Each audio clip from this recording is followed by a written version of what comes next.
तो good morning दोस्तों। तो कैसे हैं आप लोग? बहुत अच्छे होंगे। बहुत मज़े से चलती होगी लाइफ की ट्रेजेडी। ठीक है, आज हम एक ऐसे ही एक अच्छे बड़े अपडेट के साथ मैं चलता हूँ। इंडियन रेलवे, ठीक है, Indian railway Banaras rail engine कारखाना वाराणसी। ठीक है, सबसे पहले तो हेडिंग ये डालते हैं, ठीक है ना।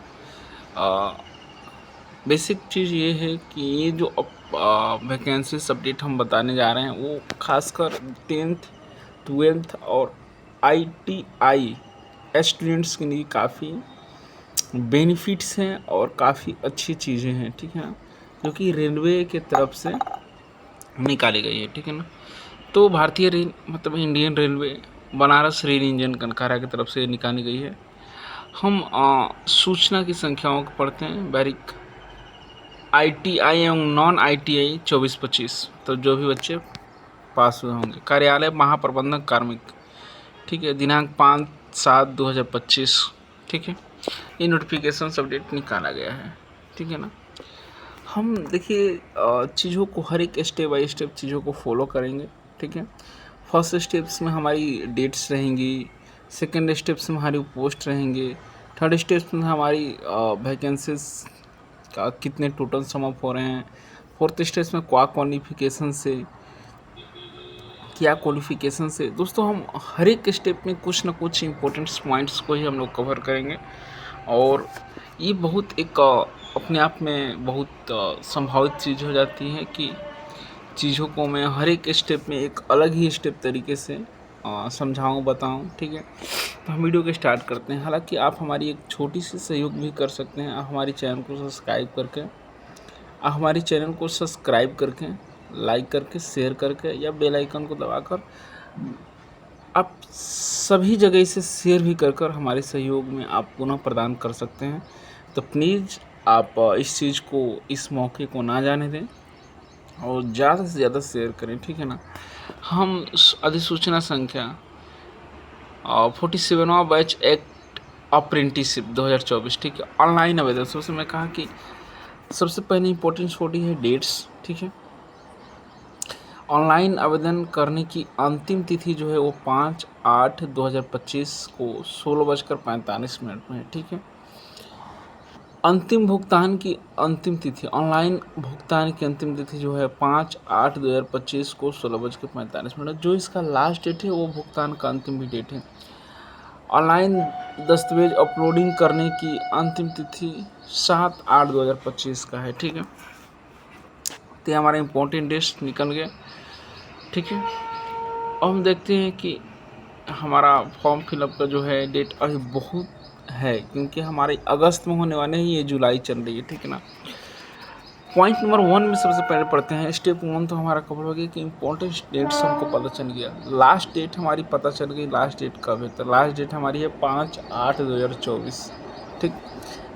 अब हम दस्तावेज अपलोडिंग करने का डेट हमारा जो है 7/8/2024 है, ठीक है ना। तो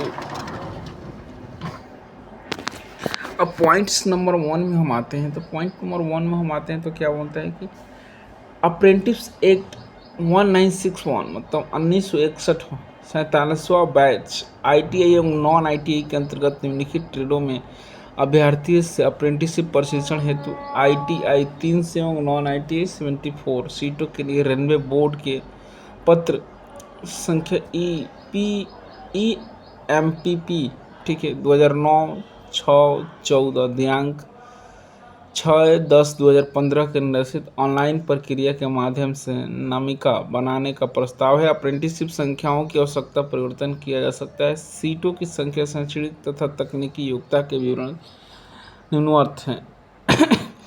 कहने का मतलब कि 1961 में जो अप्रेंटिसशिप की प्रक्रिया चालू की गई उसके तहत टेक्निकल और नॉन टेक्निकल का ये 47वां बैच है, ठीक है। इसमें ऑनलाइन भरने की प्रक्रिया जो है हमारा टेक्निकल मतलब ITI की 300 पोस्ट है और नॉन ITI का जो है 74 पोस्ट है। तो टोटल हम ऐसे बोल सकते हैं 374 है। रिक्त पोस्ट मतलब ITI के कौन कौन से पोस्ट है, अब यहाँ देखते हैं हम। ITI में fitter, carpenter, welder, machinist, welder, electrical, ठीक है। Fitter, carpenter, painter, machinist, welder, electrician, ठीक है। एससी में हम देखते हैं फीटर कैटेगरी के, एससी कैटेगरी में 16 सीटें हैं, एसटी में 8 सीटें हैं, ओबीसी में 29 सीटें हैं, ईडब्ल्यूएस में 11 सीटें हैं, जनरल में 43 सीटें हैं। टोटल योग्य होकर हो रहा है 107 सीटें। कट पेंटर की वही बात करें तो 3 सीटें हो रहा है सभी मिलाकर। पेंटर की बात करें तो 7 सीटें हो रहा है सभी को मिलकर। और मैकेनिस्ट की बात करें तो 67 हो रहा है, वेल्डर की बात करें तो 45 हो रहा है, और इलेक्ट्रीशियन की बात करें तो 71 हो रहा है, इलेक्ट्रिकल की बात करें तो 71 हो रहा है, ठीक है। टोटल सॉल्व कर ये 300 हो रहा है, ठीक है। वहीं पर अगर हम नीचे आते हैं नॉन टेक्निकल के लिए, तो नॉन टेक्निकल के लिए भी हमारा योग फिटर के लिए 30 है, कारपेंटर में नील है, पेंटर में नील है, मैकेनिस्ट में 15 है, वेल्डर में 11 है, और इलेक्ट्रीशियंस में 18 है। टोटल मिलाकर 74 हो रही है, ठीक है।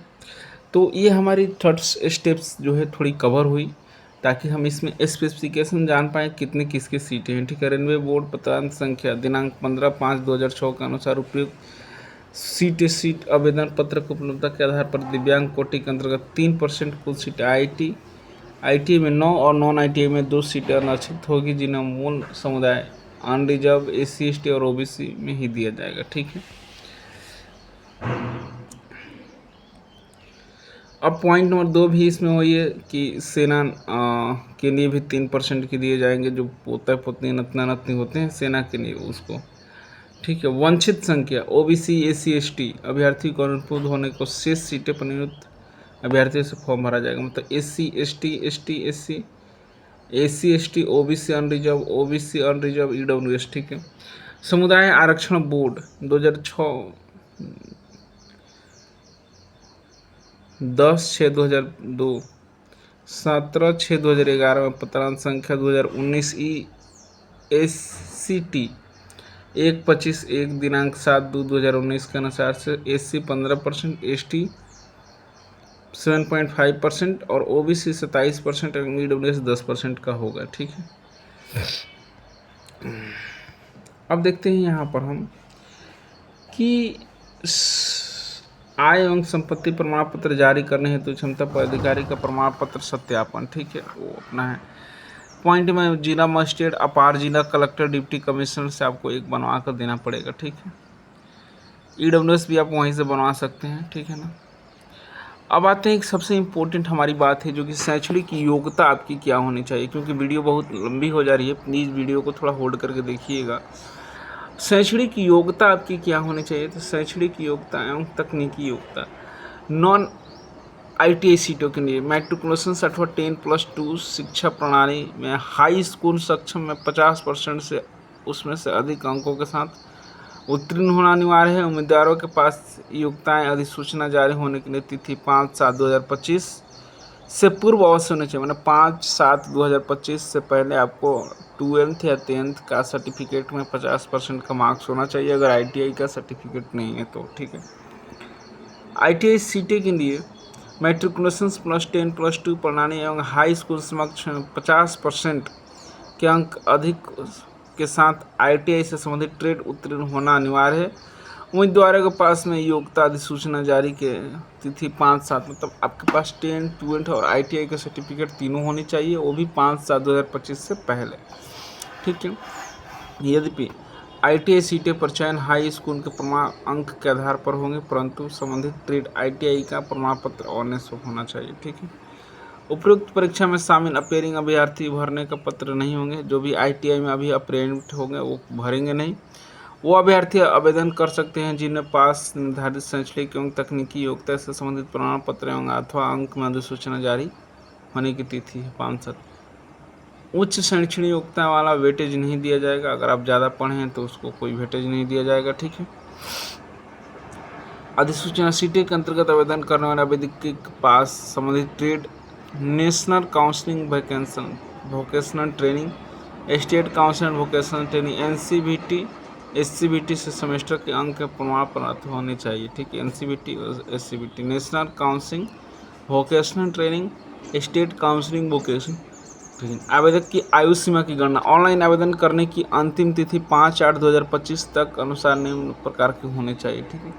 नॉन ITI सीटों के लिए नॉन ITI उम्मीदवार को 15 वर्ष की आयु पूरी करनी है तथा 22 वर्ष से अधिक ना होगा। मतलब नॉन ITI के लिए 15 साल से 22 तक और ITI सीटों के लिए 15 से 22 साल संबंधित ट्रेड ITI बिल्डर कारपेंटर 15 वर्ष की आयु पूरी करनी हो तथा 24 वर्ष से अधिक ना हो। ठीक है, बाकी आयु सीमा में कुछ आपके कैटेगरी के हिसाब से छूट दिए जाएंगे। ठीक है ना, बाद बाकी आपके ट्रेड के हिसाब से आपकी फिटनेस क्या होगी। एक तरफ अगर फिट रहे तो एक तरफ का निचला अंग शारीरिक आंशिक रूप से क्षतिग्रस्त। ठीक है, ये सब चीज़ें हैं और प्रशिक्षण में होगा। वहीं पर अगर हम बात करें तो आवेदन शुल्क कितना लगेगा, तो आवेदन शुल्क सबसे इम्पोर्टेंट पॉइंट है जो कि हम पॉइंट्स स्टेप नंबर 5 में रखते हैं। आवेदन शुल्क की हम बात करें तो आवेदन शुल्क 100 रुपये हैं। उम्मीदवारों 5/8/2025 के 16 बजे तक पंजीकरण ऑनलाइन न्यूनतम भुगतान कर सकते हैं। ठीक है, एक अप्रेंटिस सीटों के तहत आवेदन के करने वाले उम्मीदवारों को 100 रुपये से भुगतान करना होगा और शुल्क भुगतान के लिए लागू सेवा प्रभारी के उम्मीदवारों द्वारा ही स्वयं वहन करना होगा।